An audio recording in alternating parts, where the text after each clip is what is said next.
नमस्कार, मैं हूं आपके साथ आस्था कौशिक। स्वामी प्रसाद मौर्य का एक और विवादित बयान। राम मंदिर प्राण प्रतिष्ठा को लेकर नाटक बताया स्वामी प्रसाद मौर्य ने। जनवरी महीने में एक नाटक शुरू हुआ, ये कहा है स्वामी प्रसाद मौर्य ने। भगवान राम को नए मंदिर में स्थापित किया जाएगा, जल्द ही सबको इस नाटक की जानकारी होगी। तो समाजवादी पार्टी के नेता स्वामी प्रसाद मौर्य ने अब राम मंदिर की प्राण प्रतिष्ठा के आयोजन को नाटक करार दिया है और कहा है कि जनवरी में एक नाटक होने जा रहा है, जल्द ही सबको इसकी जानकारी होगी। भगवान राम को नए मंदिर में स्थापित किया जाएगा और जल्द ही सबको इस नाटक की जानकारी होगी, यह बयान दिया है स्वामी प्रसाद मौर्य ने।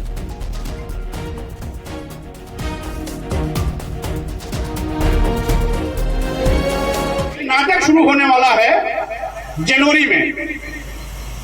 हमारे पत्रकारों को तो बाद में पता लगेगा नाटक क्या है, लेकिन उसका खुलासा मैं आज कर दे रहा हूं। वो नाटक क्या है? अयोध्या में नए राम मंदिर के प्राण प्रतिष्ठा का। अब बताओ भाई, जो हजारों साल से भगवान के रूप में पूजा जा रहा है, उसमें प्राण प्रतिष्ठा क्या करोगे?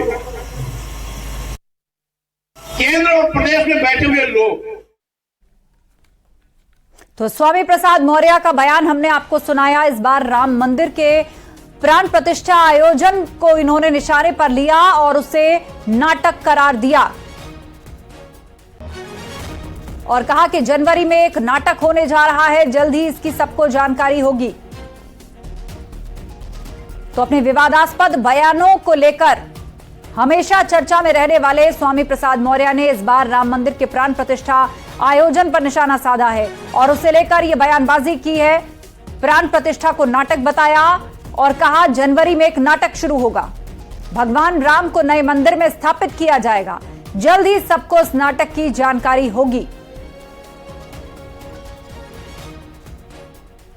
चाहे रामचरितमानस विवाद हो या साधु संतों को लेकर दिए गए बयान, स्वामी प्रसाद मौर्य समय समय पर सनातन धर्म और उससे जुड़े हुए किरदारों को, देवी देवताओं को निशाने पर लेते हैं। एक बार फिर सुनिए क्या कहा इस बार।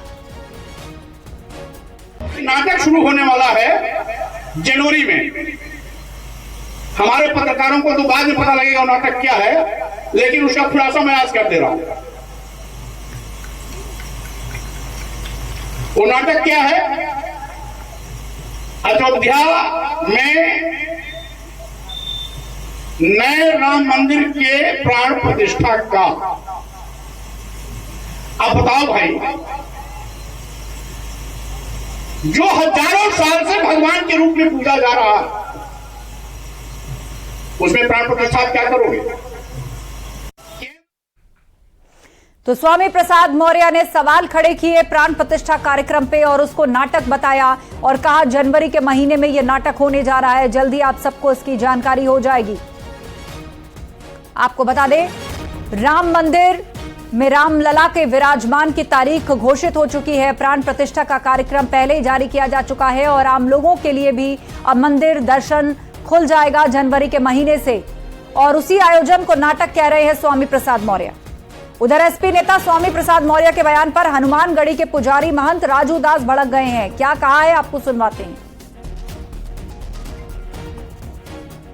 श्री राम जन्मभूमि प्राण प्रतिष्ठा मंदिर को धोखा कहना, मुझको लगता है कि वह व्यक्ति शुद्ध रूप से पागल हो चुका है और अविलंब स्वामी प्रसाद मौर्य को पागल खाने में भर्ती कर देना चाहिए।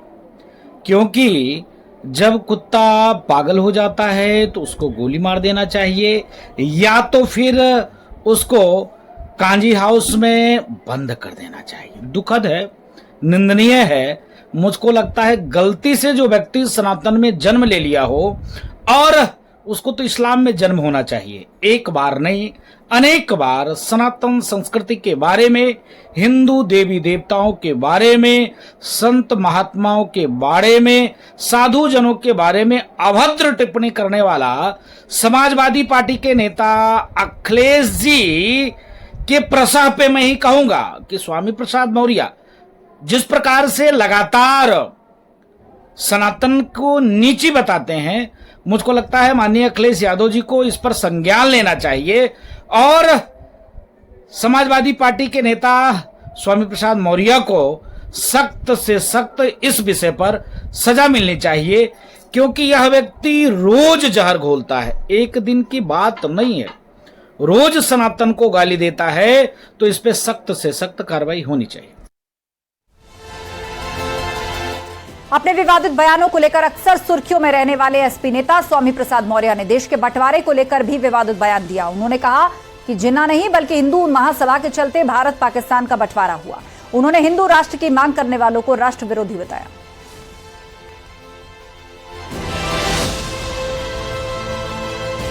हिंदू राष्ट्र की बात करने वाले लोग देश के दुश्मन हैं। बहुत पहले हिंदू राष्ट्र की बात हिंदू महासभा ने किया था, हिंदू महासभा ने किया था, जिसके राष्ट्रीय अध्यक्ष सावरकर भी रहे, वीर सावरकर भी रहे। उन्होंने किया था तो भारत और पाकिस्तान बढ़ गया। भारत पाकिस्तान जिन्ना के नाते नहीं बटा, भारत पाकिस्तान इसलिए बता था कि उस समय हिंदू महासभा ने देश के द्विराष्ट्र की मांग किया था और द्विराष्ट्र के आधार पर पाकिस्तान और देश का बंटवारा हुआ था। बीजेपी के राष्ट्रीय महामंत्री दुष्यंत गौतम ने स्वामी प्रसाद मौर्य के बयान पर पलटवार किया। उन्होंने कहा कि स्वामी प्रसाद मौर्य को इतिहास की जानकारी नहीं है, वो सिर्फ टीवी के लिए कुछ भी बोलते हैं। दुष्यंत गौतम ने आरोप लगाया कि देश के बंटवारे के लिए जिम्मेदार नेहरू थे।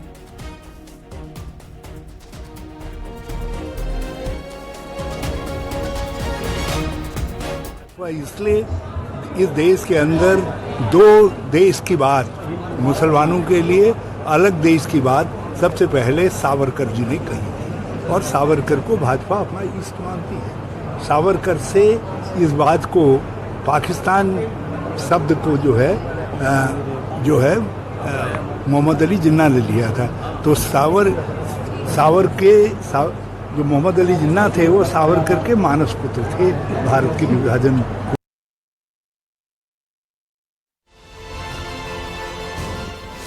बीजेपी के राष्ट्रीय महामंत्री दुष्यंत गौतम ने स्वामी प्रसाद मौर्य के बयान पर पलटवार किया है। उन्होंने कहा कि स्वामी प्रसाद मौर्य को इतिहास की जानकारी नहीं है, वो सिर्फ टीवी के लिए कुछ भी बोलते हैं। दुष्यंत गौतम ने आरोप लगाया कि देश के बंटवारे के लिए जिम्मेदार नेहरू थे। उनको ज्ञान का अभाव है, उनको मालूम नहीं है, उनको टीवी में रहना होता है, इसलिए बकवास भरे वातावरण निर्मित करने का वो काम करते हैं। और सबको मालूम है अगर जवाहरलाल नेहरू जिद पर ना होते, 15-14 वोटों में से एक भी वोट उनके पक्ष में नहीं था। कांग्रेस ने निर्धारित किया था जो भी कांग्रेस का अध्यक्ष होगा वही बनेगा और जबरदस्ती उनको अध्यक्ष बनाया गया था। गांधी जी ने कहा था देश का बंटवारा मेरी लाश पर होगा। गांधी जी भी जिंदा रहे और लोकतंत्र की हत्या हुई और उन दो लोगों की जिद के कारण देश का बंटवारा, अंग्रेजों ने इसका लाभ उठाया। फूट डालो राज करो। और समाजवादी पार्टी के अध्यक्ष अखिलेश यादव देवरिया दौरे पर थे, जहां उन्होंने जमीन विवाद में हुए हत्याकांड पर दुख जताया। साथ ही सत्यप्रकाश दुबे के घर भी गए। यहां उन्होंने नरसंहार में मारे गए दुबे परिवार के 5 मृतकों की तस्वीर पर श्रद्धा सुमन अर्पित किया और श्रद्धांजलि दी। इस दौरान उन्होंने सियासी बयानबाजी भी की।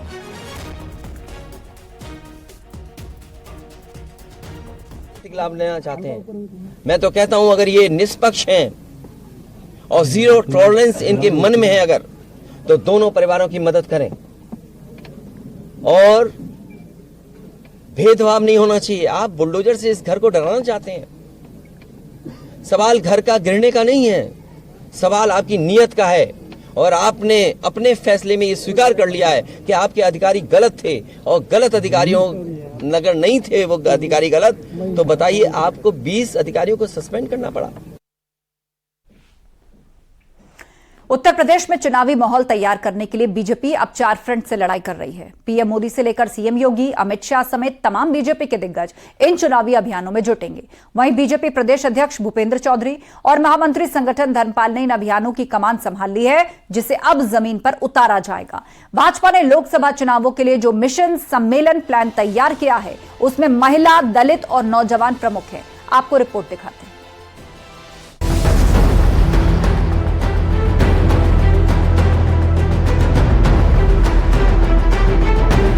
जिस योगी की आंधी में साइकिल पंचर,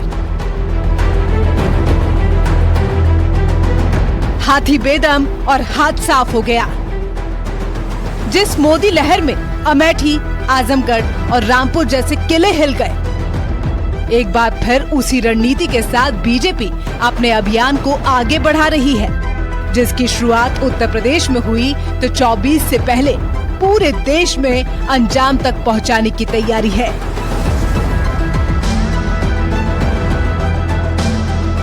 बीजेपी एक साथ अब 4 अभियानों के साथ मैदान में है और इस अभियान पर डायरेक्ट प्रधानमंत्री मोदी की नजर है। इसमें सबसे ऊपर अनुसूचित सम्मेलन है, फिर नारी वंदन सम्मेलन का भी आयोजन हो रहा है। साथ ही बीजेपी जिला पंचायत सम्मेलन भी करवा रही है और वोटर चेतना अभियान से नए वोटर जोड़े जा रहे हैं।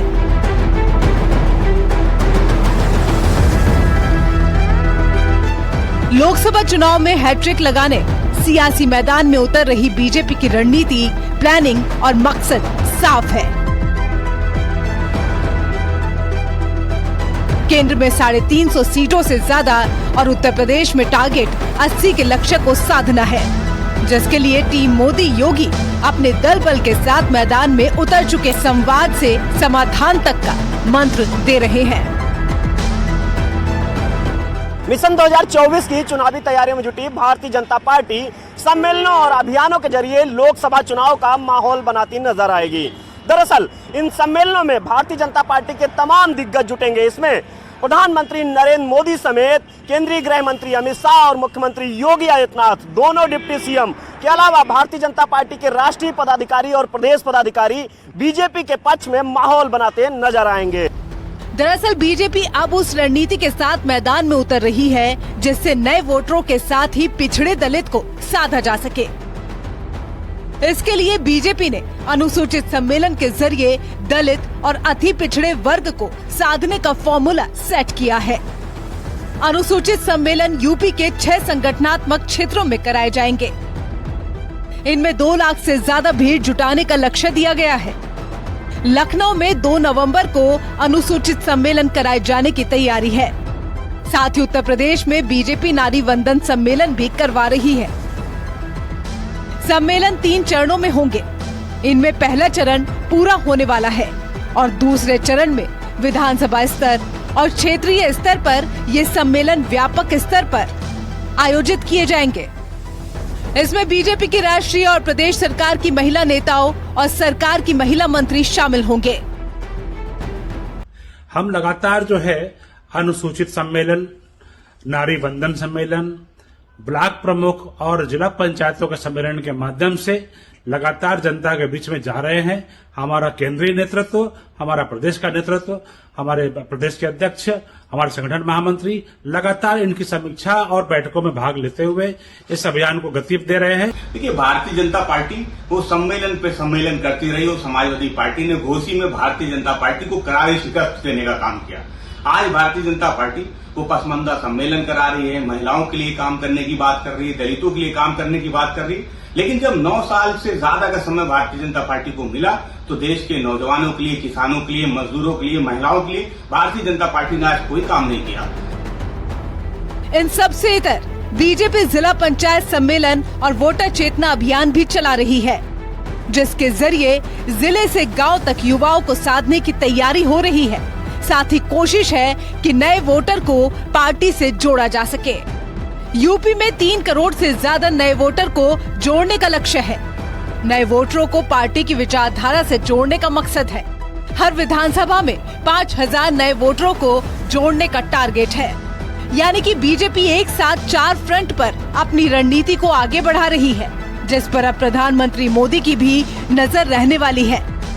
इतना ही नहीं, दावा किया जा रहा है कि ब्लॉक प्रमुखों के सम्मेलन में पीएम मोदी खुद वर्चुअली जुड़ेंगे और संबोधित करेंगे, जिसकी तैयारी हो चुकी है। सिर्फ तारीखों के ऐलान का इंतजार है। Bureau report, news 18।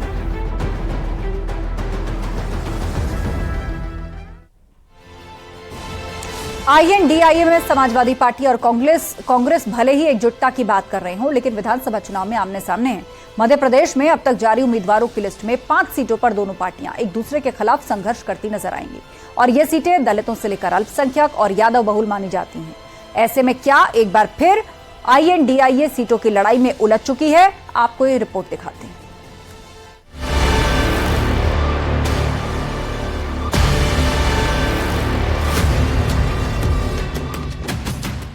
इस इंडी गठबंधन की नींव सिर्फ इसलिए पड़ी ताकि 24 के रण में मोदी को मात दी जा सके।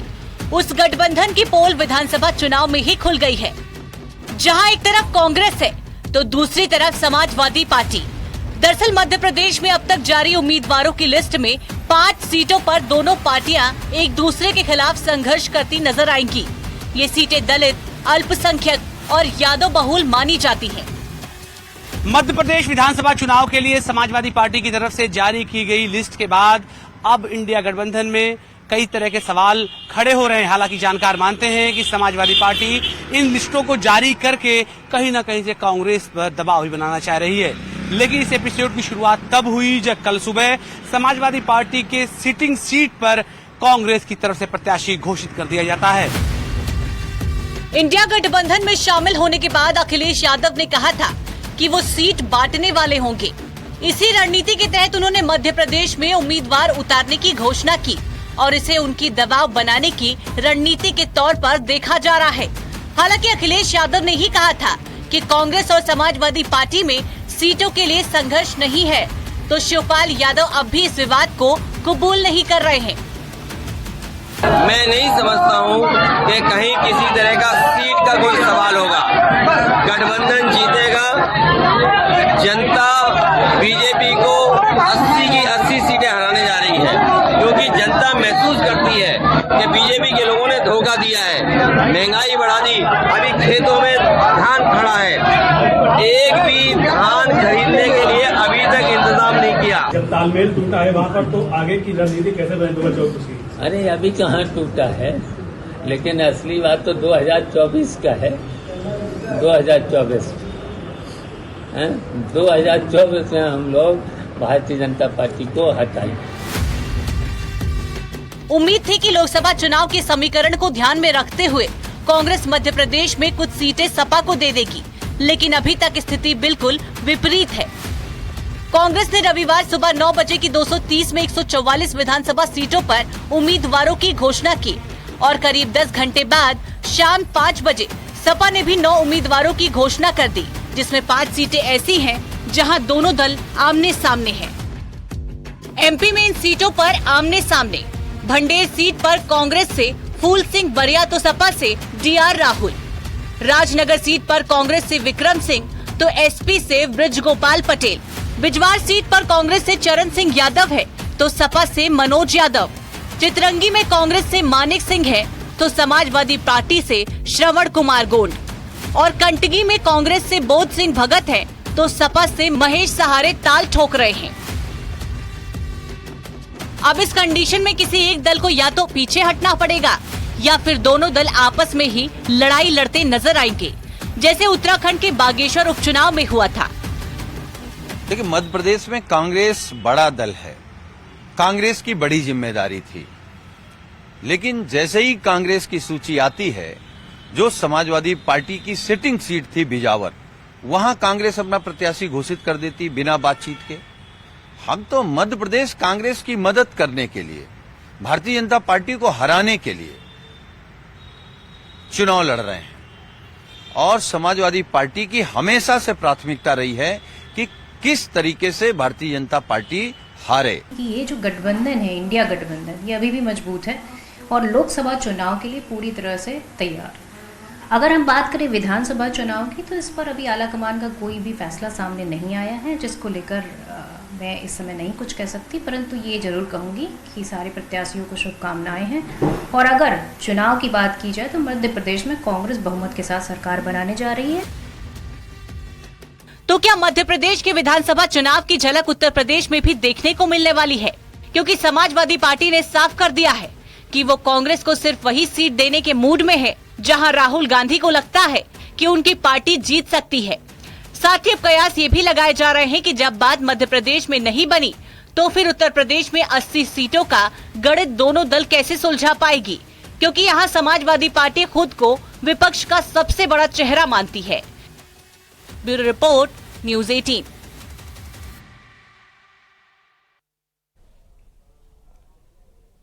संभल के एसपी सांसद शफीकुर रहमान बर्क ने इजरायल हमास युद्ध पर विवादित बयान दिया है। बर्क ने कहा, इजरायल जालिम है और वो काफी पहले से मुसलमानों के साथ जुर्म करता आया है और अब भी कर रहा है। उन्होंने ये भी कहा कि हम हिंदुस्तानी हैं, लेकिन हमारा रूहानी ताल्लुक अपनी कौम से है और उनके लिए अल्लाह से दुआ करने में हमें कोई नहीं रोक सकता। ताल्लुक है वो जालिम है और अब से नहीं, एक मुद्दत से बहरहाल वो मुसलमानों के साथ जुल्म कर रहे हैं और किया है। हम हिंदुस्तान के हिंदुस्तानी हैं, लेकिन हमारा रूहानी ताल्लुक अपनी कौम से है, तो उनके लिए हमारे दुआ करने से उनके लिए कि अल्लाह ताला उनकी मदद करे, मैं कोई नहीं रोक सकता। और रुकेंगे एक ब्रेक के लिए, जल्द होंगे हाजिर, कहीं मत जाएगा।